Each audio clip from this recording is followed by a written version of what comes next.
இந்த வீடியோவில் நம்ம எதை பற்றி பார்க்க போகிறோம் அப்படின்னா, நீங்கள் பங்குச்சந்தைக்கு புதுசாக வரீங்க, இப்போ தான் கற்றுக்கணும் அப்படின்ட்டு நினைக்கிறீங்க, இல்லை பங்குச்சந்தையை பற்றி நான் தெரிஞ்சுக்கணும் அப்படின்னா ஸோ இந்த வீடியோ உங்களுக்கு ரொம்ப யூஸ்ஃபுல்லாக இருக்கும். ஓகே, ஸோ இந்த வீடியோவில் ஒரு 3 டாபிக் மெயினாக வந்து நம்ம கவர் பண்ண போகிறோம்.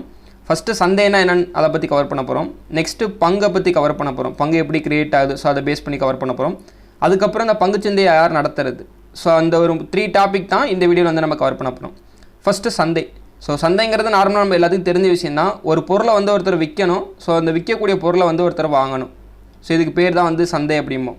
ஓகே, ஒரு எக்ஸாம்பிளுக்கு சொல்லணும்னா, ஸோ வேலன்ற ஒரு நபர் இருக்கார், அவர் வந்து காய்கறி சந்தைக்கு போகிறாருன்னு வச்சுக்கோங்க. ஸோ அங்கே கார்த்திங்கிற ஒரு நபர் வந்து ஆப்பிள் வந்து விற்றுட்ருக்காரு.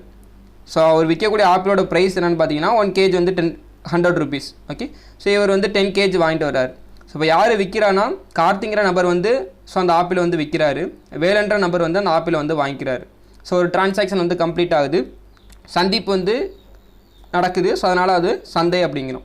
ஓகே, நெக்ஸ்ட் ஒன்று பார்த்தீங்கன்னா பங்கு எப்படி க்ரியேட் ஆகுது. ஸோ அதுக்கு ஒரு சின்ன ஒரு எக்ஸாம்பிள் பார்ப்போம்.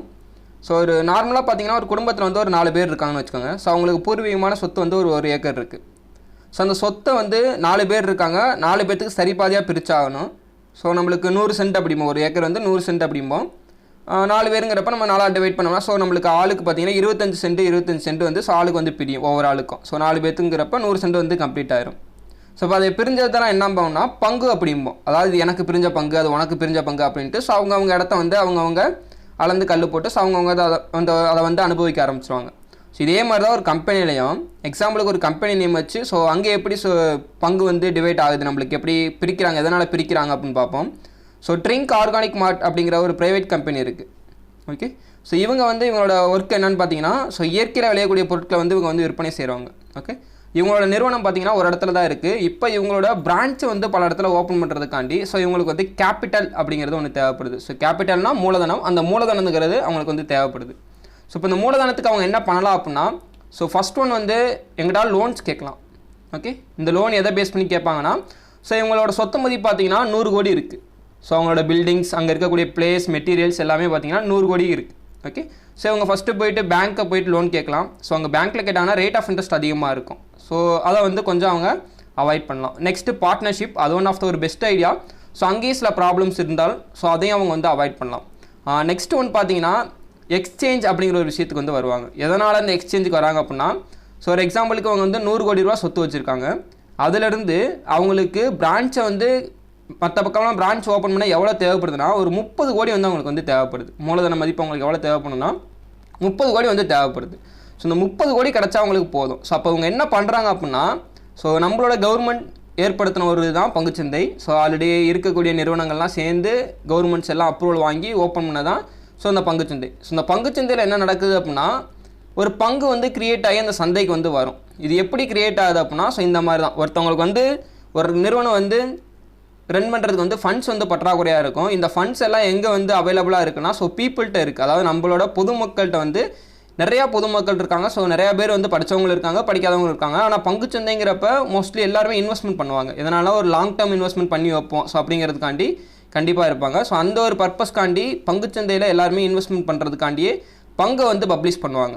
எப்படி பங்கு கிரியேட் ஆகுது அப்படின்னா, ஸோ ஒரு 30 கோடி ரூபா நம்ம சொன்னோம்ல, மூலதன மதிப்பு வந்து 30 கோடி ரூபா. ஸோ இந்த 30 கோடியை வந்து ஒரு ப்ரைஸ், அதுக்கு அதாவது கம்பெனி வந்து ஒரு ப்ரீமியம் ப்ரைஸ் ஃபிக்ஸ் பண்ணி ஸோ ஷேராக வந்து வெளியே வந்து பப்ளிஷ் பண்ணுவாங்க.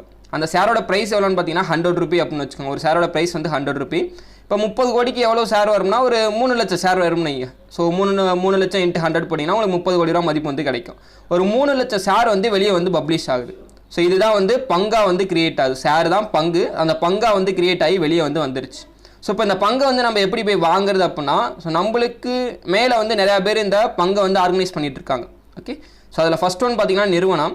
ஸோ இந்த நிறுவனத்துக்கு அப்புறம் இந்த பங்கெல்லாம் நம்ம எப்படி போய் வாங்குறது, ஸோ இது என்ன ப்ராசஸில் இருக்குது அப்படின்னா, ஸோ செபி அப்படிங்கிறவங்க ஒருத்தவங்க இருக்காங்க, security and exchange board of India. So இவங்க one of the mini army. So மினி ஆர்மினா அதாவது இந்த ஷேர் மார்க்கெட்டை ஃபுல்லாக பேஸ் பண்ணி ஒரு கண்ட்ரோல் பண்ணுறதே இவங்க தான். ஸோ அப்போ செபிகிட்ட போயிட்டு அந்த கம்பெனி போய் ஃபஸ்ட்டு ரிஜிஸ்டர் பண்ணணும். ஸோ இது வந்து first important one. Okay, next என்னன்னா 2 எக்ஸ்சேஞ்ச் வந்து இந்தியாவில் வந்து அவைலபிளாக இருக்காங்க. ஸோ ஃபஸ்ட் ஒன் பார்த்தீங்கன்னா பாம்பே ஸ்டாக் எக்ஸ்சேஞ்ச் அப்படிம்போம். ஸோ அதாவது மும்பை பங்குச்சந்தை அப்படிம்பாங்க.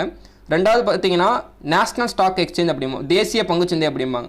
ஓகே, ஸோ இதில் பாம்பே ஸ்டாக் எக்ஸ்சேஞ்ச் வந்து ஃபஸ்ட்டு வந்தது.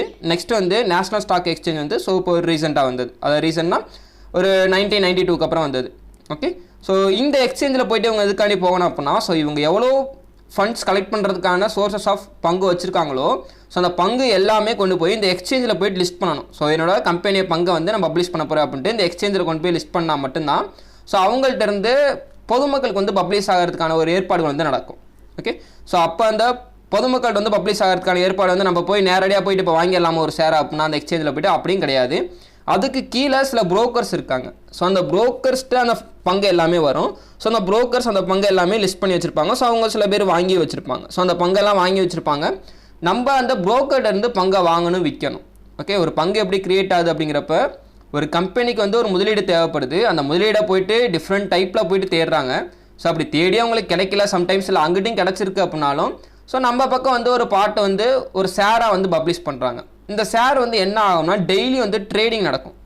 ட்ரேட்னா வர்த்தகம். ஸோ வர்த்தகம்னா ஒரு பொருளை வாங்கணும், அதே பொருளை கொஞ்சம் அதிகமாக போனதுக்கப்புறம் விற்கணும், இல்லைனா கம்மியாக போனதுக்கப்புறமாவது விற்கணும். ஸோ வர்த்தகங்கிறது ஒன்று வாங்கணும், விற்கணும், இது ரெண்டு நடந்துக்கிட்டே இருக்கக்கூடிய ஒரு பிளேஸ். அதுக்கு பேர் தான் சந்தை. சரிங்களா? ரெண்டு கிட்டத்தட்ட வர்த்தகமும் சந்தை மார்க்கெட்டு ஈக்குவலாக தான் இருக்கும். ஸோ வர்த்தகம் நடக்கிறதே மார்க்கெட்டில் தான் நடக்குது. ஓகே, பெரும்பாலும் வர்த்தகம் நடக்கிறதே மார்க்கெட்டில் நடக்குது. ஸோ ரெண்டுமே ஈக்குவலாக இருக்கும். ஸோ இப்போ என்னென்னா ஷேர் கிரியேட் ஆகிடுச்சு. ஷேர் கிரியேட் ஆகி எங்கே வந்துருச்சுன்னா புரோக்கர் கை வரையும் வந்துருச்சு. ஸோ இந்த புரோக்கர்கிட்டருந்து இப்போ நம்ம வாங்கிக்கலாம். பப்ளிக் பொதுமக்கள் வந்து இந்த புரோக்கர் கைகிட்டேருந்து ஸோ ஈஸியாக வந்து ஷேரை வந்து வாங்கலாம். எப்படி ஷேர் வாங்குறது, எப்படி நான் இதெல்லாம் தெரிஞ்சுக்கிறது இந்த கம்பெனியை பேஸ் பண்ணி அப்படின்னா, ஸோ இதெல்லாம் பற்றி நம்ம நெக்ஸ்ட் வீடியோவில் பார்ப்போம். ஸோ இப்போ என்னென்னா 2 ப்ராசஸில் வந்து ஒரு கம்பெனி வந்து ஷேரை வந்து பப்ளிஷ் பண்ணுவாங்க. ஸோ ஃபஸ்ட்டு ப்ராசஸ் என்னென்னா ஐபிஓ அப்படிம்பாங்க, இனிஷியல் பப்ளிக் ஆஃபரிங் அப்படிம்பாங்க. அதாவது ஆரம்ப பொது வழங்கல் தமிழில் சொல்லுவாங்க அப்படின்னா. ஸோ இப்படி வந்து அவங்களோட ஒரு கம்பெனி வந்து புதுசாக வந்து ஷேரை வந்து வெளியே கொடுக்குறாங்க பொதுமக்கள்கிட்ட அப்படின்னா இந்த ஒரு நேமில் வந்து பப்ளிஷ் ஆகும். இனிஷியல் பப்ளிக் ஆஃபரிங் அப்படிங்கிற ஒரு நேமில் வந்து பப்ளிஷ் ஆகும். ஸோ இது வந்து நீங்கள் எந்த புரோக்கர்ஸை சூஸ் பண்ணுறீங்களோ ஸோ அந்த புரோக்கர்ஸ்கிட்ட நீங்கள் போய்ட்டு டேராக ஃப்ரீ புக்கிங் பண்ணலாம். உங்கள்கிட்ட அமௌண்ட் பேங்க்கில் இருந்தாலே போதும். ஸோ அந்த அமௌண்ட்டை டேரெக்டாக நீங்கள் பே பண்ணிட்டீங்கன்னா உங்களுக்கான அந்த ஷேர்ஸ் எல்லாமே உங்களோட டிமேட் அக்கௌண்ட்டில் வந்து ஆட் ஆயிரும். ஸோ இதை பற்றி நான் ஒரு ப்ராசஸ் இருக்குது, நான் பின்னாடி சொல்கிறேன். இந்த டிமேட் அக்கௌண்ட்டை என்ன, புரோக்கர்ஸ்னா யார், இவங்களை பற்றி நான் நெக்ஸ்ட் வீடியோவில் வந்து இதை பற்றி கம்ப்ளீட் பண்ணிடுறேன். ஸோ நெக்ஸ்ட் என்னன்னா ஒரு கம்பெனி ஃபஸ்ட்டு பப்ளிஷ் பண்ணால் தான் இனிஷியல் பப்ளிக் ஆஃபரிங் அப்படிம்பாங்க. செகண்ட் டைம் பப்ளிஷ் பண்ணாங்கன்னா ஃபாலோ ஆன் பப்ளிக் ஆஃபரிங் அப்படிம்பா. அதாவது இரண்டாவது பொது வழங்கல் அப்படிம்போம். ஃபாலோ ஆன் பப்ளிக் ஆஃபரிங் அப்படிம்பாங்க.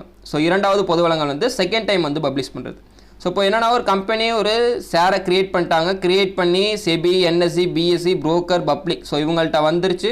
அதுக்கப்புறம் அது ஒரு எப்படி அந்த ஷேர் வருமோ நியூஸ்லலாம் என்ன வரும்னா ஐபிஓ பப்ளிஷ், அதாவது ட்ரிங்க் கம்பெனி ஐபிஓ வந்து நாளைக்கு பப்ளிஷ் பண்ண போகிறாங்க, இல்லைனா ஒன் வீக்கில் வந்து பப்ளிஷ் பண்ண போகிறாங்க. ஸோ அப்படிங்கிறத வந்து சர்வசாதாரணமாக சொல்லிக்கிட்டே இருப்பாங்க. இதை பேஸ் பண்ணி நம்மளும் போயிட்டு ஐபிஓ வந்து புக் பண்ணிக்கலாம்.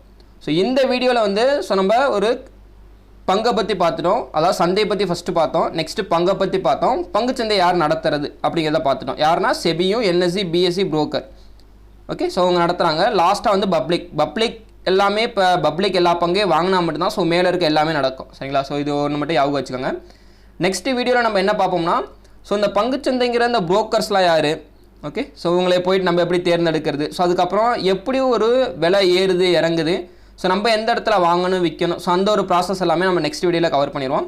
ஸோ இதை பற்றி உங்களுக்கு வேறு ஏதாவது டவுட்ஸ் இருக்குது அப்படின்னா தாராளமாக நீங்கள் கீழே கமெண்ட்டில் வந்து மெசேஜ் பண்ணுங்கள் எங்களுக்கு. ஸோ இல்லைனா நெக்ஸ்ட் எங்களோட டெலகிராம் குரூப் வந்து உங்களுக்கு அவைலபிளாக இருக்குது. டெலகிராம் குரூப் இருக்குது, டெலகிராம் சேனல் இருக்குது. ஸோ உங்களுக்கு பங்குச்சந்தையை பற்றி பொதுவான சந்தேகம் எது இருந்தாலும் ஸோ நீங்கள் வந்து அங்கே வந்து உங்களோட டவுட்ஸ் வந்து கேட்கலாம். ஸோ இந்த ஸ்டாக் ட்ரிங் அகாடமி இது வந்து ஸோ அந்த அகாடமியில் வந்து நாங்கள் வந்து கோர்ஸ் வந்து ரன் பண்ணிகிட்ருக்கோம். ஸோ ஷேர் மார்க்கெட்டை பற்றி நீங்கள் இன்வெஸ்ட்மெண்ட் பண்ண வரீங்க அப்படின்னா ஸோ பேசிக் டு அட்வான்ஸ் வரையுமே கோர்ஸ் வந்து ரன் பண்ணிகிட்ருக்கோம். ஸோ இந்த கோர்ஸில் உங்களுக்கு ஜாயின் பண்ண விருப்பம் இருக்குதுனாலும் ஸோ நீங்கள் ஆட்டோமேட்டிக்காக போயிட்டு டெலகிராம் குரூப்பில் வந்து சேர்ந்துருங்க. ஸோ அங்கே எங்களோட கோர்ஸ் இன்ஃபர்மேஷன் எல்லாமே உங்களுக்கு அங்கே வந்து ஷேர் ஆகும். நீங்கள் ஆட்டோமேட்டிக்காக எங்களோட கோர்ஸில் வந்து நீங்கள் ஜாயின் பண்ணி நீங்களும் வந்து பங்குச்சந்தையில் வந்து சம்பாதிக்க ஆரம்பிக்கலாம். Okay, so I am not a SEBI registered. Okay, SEBI registered adviser. So உங்களுக்கு இந்த கண்டென்ட் எல்லாமே பியூர்லி பார்த்தீங்கன்னா education purpose only. Okay, thank you.